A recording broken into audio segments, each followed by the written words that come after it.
Isaías 5:11, perdão. Eu vou ler aqui no telão para a gente ficar com a mesma versão. Ai dos que se levantam pela manhã e seguem a bebedice e continuam até alta noite, até que o vinho os esquenta. 12.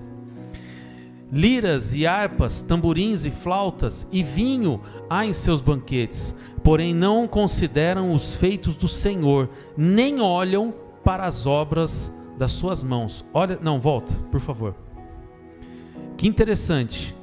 Seus banquetes, porém, não consideram os feitos do Senhor, nem olham para as obras das tuas mãos.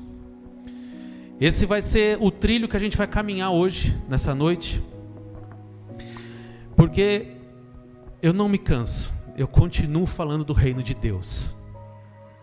E hoje eu quero falar sobre algumas coisas. Lembra, nós já falamos sobre quando começou o reino de Deus, nós já falamos do valor do reino de Deus, e hoje eu vou falar de algumas coisas que te tiram do reino de Deus quando você está lá, porque você pode entrar. Entrei, amém. Aí a Bíblia diz assim: ao que está de pé, cuidado para que não caia. Ou seja, pode ser que eu tenha entrado, mas se eu não me cuidar, tem coisas que me tiram de lá.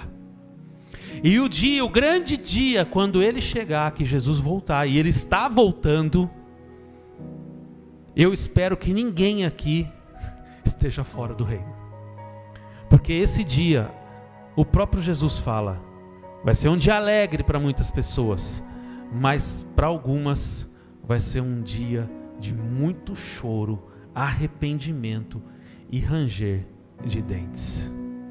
Espero que nós todos estejamos no grupo que esteja feliz, para a honra e glória do Senhor.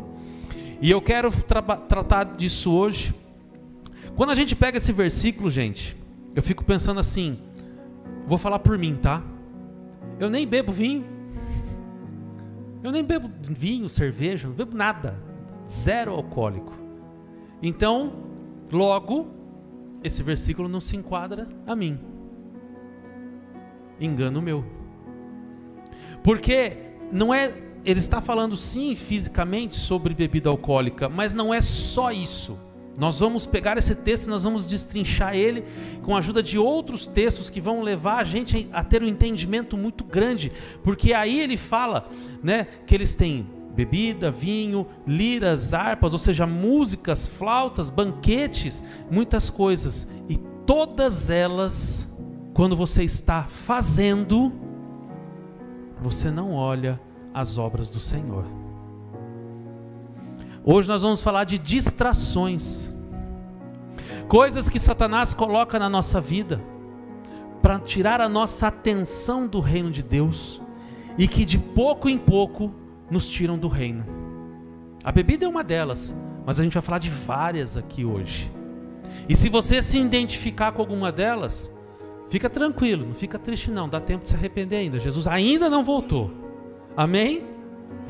Gente, não podia deixar de falar sobre a bebida alcoólica. Não é nem isso que eu vim para falar hoje, mas como o texto está falando sobre isso, não custa a gente gastar uns 5 minutinhos para falar sobre isso. Alguém já leu aqui na Bíblia um mandamento que diz assim: não beberás? Alguém já leu? Não beberás? Eu não li. Não está escrito.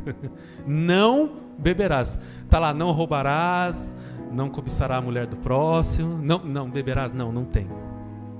Mas não é porque não está escrito diretamente que a Bíblia não instrui sobre essa situação. Eu quero dar aqui alguns exemplos bíblicos. Todo mundo conhece a história de Sansão? O que o anjo falou para a mãe dele quando veio dar a notícia que ela ia ser mãe? Ele vai ser um nazireu, ou seja, alguém separado para a obra de Deus a vida inteira, ok? Ele não pode beber bebida forte, porém você como mãe também não. Ou seja, Se ela que estava carregando um escolhido de Deus ali não podia beber, se ele que era um escolhido de Deus para fazer a obra de Deus uma vida inteira não podia beber, olha só, vai pegando o mistério aí. Sansão é o primeiro exemplo. Aí a gente começa a ver, aqui Deus deu a ordem, não beba, certo? Agora vamos ver situações em que pessoas abusaram do álcool na Bíblia. Todo mundo aqui conhece a história de Ló? Talvez você só saiba que Ló era primo de Abraão, talvez só isso. E tudo bem, não tem problema nenhum, porque eu vou contar aqui a história rapidinho. Ló morava em Sodoma e Gomorra, na região de Sodoma e Gomorra. Ele, a mulher e as 2 filhas. E ali Deus apareceu para Abraão e disse assim: vou acabar com tudo com aquela cidade, porque aquela cidade está até cheirando mal de tanto pecado que tem naquele lugar. E ali 2 anjos vai, Ló, pega sua família, pega suas coisas e some daqui agora, porque vai descer fogo do céu e o bicho vai pegar aqui. Catou a mulher, catou as 2 filhas e saiu. Aí o anjo falou: não olhe para trás. A mulher lá comeu bola, né, gente? Olhou para trás, virou estátua de sal. Quem continuou dali em diante? O Ló e as 2 filhas. Porém, gente, antigamente não era igual hoje, que você sai daqui, você anda de Campinas para Valinhos, você nem sabe onde termina uma cidade e começa a outra. Você ir de uma cidade para outra, é um deserto, um descampado, não tinha nada. Depois você lê o texto lá, isso está em Gênesis, eu até anotei aqui para não esquecer, Gênesis 19, do 31 em diante. O que as 2 filhas de Ló e o Ló acharam? Deus destruiu o mundo com fogo. Só sobrou nós 3. Não tinha internet, não tinha WhatsApp para comunicar com o povo. E ali, olha o que passou na cabeça das 2 meninas. Pô, só sobrou eu, minha irmã e meu pai. Deu ruim, a gente não vai casar. Não vai ter filhos. Não teremos filhos. Vai acabar aqui a raça humana. Aí a mais velha teve uma ideia assim, sabe? Foi muito esperta. Fazer o seguinte: essa noite eu vou pegar vinho e vou dar um porre pro meu pai, pro Ló. Me responde, alguém que sai fugido, por que levou uma garrafa de vinho junto? Podia ter levado comida, roupa. Não, levou o vinho. Gente, era uma alcoólatra, provavelmente. Para lembrar de levar a bebida junto. Brincadeiras à parte. Ela deu bebida para Ló. Ló ficou tão bêbado que ela se deitou com ele naquela noite. Aí no outro dia ela acordou e contou para a irmã: olha, ontem à noite eu fiz isso. Ontem à noite eu fiz isso, assim, assim, assim. Essa noite é a sua vez. Chegou a noite, pileque no Ló de novo. Taca vinho no Ló. A outra filha se deitou também com o pai, com o próprio pai. E as 2 geraram filhos. É o último versículo, vai aí para mim, por favor. Gênesis 19, o 38. Corre aí, Marcelo, por favor. E esses 2 filhos não foram assim 2 pessoas à toa no mundo, que não fizeram nada. Dessas 2 pessoas, desses 2 bebês, essas 2 crianças, relacionamento entre filha e pai gerou 2 nações. Conseguiu achar? Um deles chamava-se Ben-Amim, e ele é pai dos filhos de Amon. Volta um versículo, 37. E o primogênito deu à luz, que chamou Moabe, pai dos Moabitas. Essas 2 crianças geraram 2 povos. 2 povos que por acaso moravam ali na região de Canaã. E quando Josué chegou com o povo, dentre muitos povos que estavam ali, quem estava ali também? Os 2.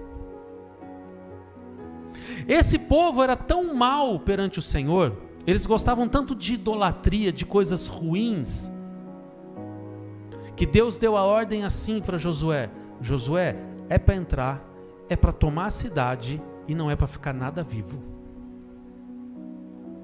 É terrível? É. Mas Deus sabia o quão ruim era aquele povo.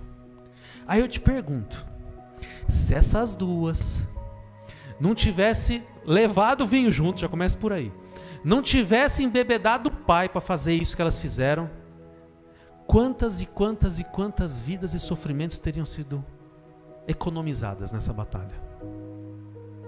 Muitas, né? Vamos voltar um pouquinho no tempo. Noé. Gente, Noé, presta atenção. Noé foi um cara sensacional, mas também gostava. Gente, o cara desceu da arca, a primeira coisa que ele fez foi plantar uma vinha. Tanta coisa para esse homem fazer. Ele vai plantar a vinha. E detalhe, deu muito fruto. Ou seja, todo o fruto que nós recebemos, tudo que nós colhemos na nossa vida é providência do Senhor. Foi providência do Senhor aquele pé, aquela videira dar frutos. Mas às vezes nós pedimos coisas para o Senhor. Senhor, me dá isso, me dá aquilo, me dá tal projeto, me dá tal casa, me dá tal carro, me dá isso. E Deus abençoa. Só que muitas vezes nós não sabemos lidar com a bênção. E como diz por aí popularmente, a gente acaba colocando os pés pelas mãos. Noé, em vez de chupar uva, resolveu fazer um vinho. Ó, entornou. Ficou muito... Gente, desculpa, eu vou falar bem... Ficou muito louco. Louco o suficiente para tirar toda a roupa e ficar deitadão lá dentro da tenda dele. Ele estava muito louco para fazer isso. Aí Cã, filho dele... Meu pai está pelado. Foi lá com os irmãos, tirou um sarro. Ó, o pai está pelado, gente, vocês não acreditam, olha lá. Quando Noé acordou, de ressaca provavelmente, ficou tão doido da vida, que amaldiçoou o filho. Gente, na época, lembre-se, não é como hoje, que às vezes o filho responde de uma maneira para o pai, na época, um filho não tinha a menor possibilidade de responder ou de levantar a voz para um pai. Era outra época. E aí Noé amaldiçoou Cã e mandou Cã embora. Sai, some. E Cã foi para que região? Ali onde é hoje Israel. E quem são os descendentes de Cã? Todo o povo de Canaã. Todo o povo que Josué e os israelitas tiveram que matar. Aí eu te pergunto, se Noé não tivesse bebido, não tivesse acontecido todo esse desfecho, será que aquela guerra precisava acontecer? Será? E olha como isso é grave, gente. Eu estou falando de coisa de 4 milênios atrás, 5 milênios atrás. Presta atenção, teve um povinho de um lugar pequenininho, que os israelitas não conseguiram vencer, chamado Gaza. Olha que legal, 2023, e eles continuam guerreando ainda. Quantos bebês foram mortos agora? Quantas crianças? Quantas mulheres inocentes? Quantas? Será que se Noé não tivesse tomado aquele pileque lá, será que essas crianças, essas pessoas não teriam morrido? Estariam vivas?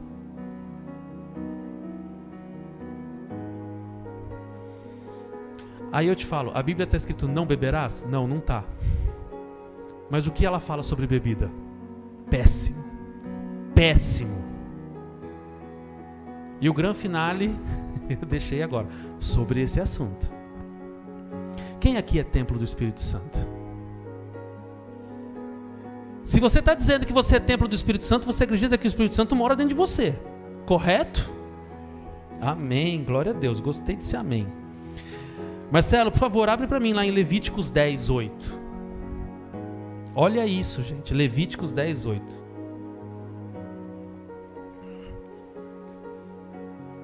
Rapaz, você está rápido, hein?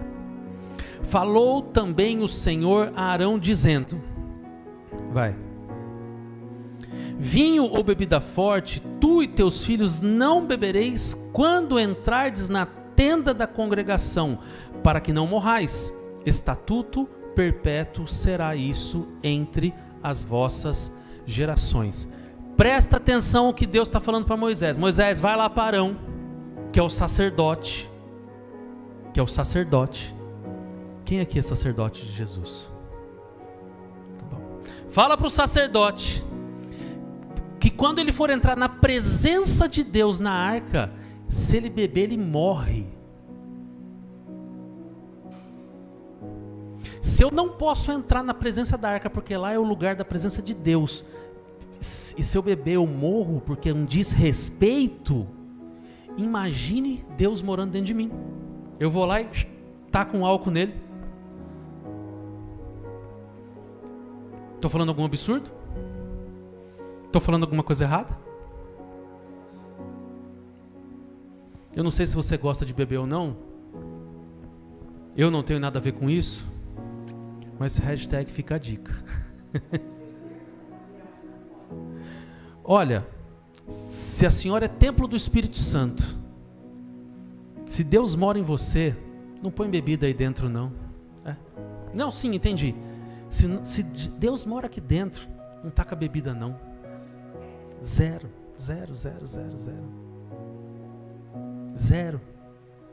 É a minha dica. Mas a vida é sua, você faz o que você quiser dela. Eu não tenho nada a ver com isso. Amém? Todo mundo entendeu sobre a bebida? Foi só um parênteses para a gente falar, para eu chegar onde eu quero.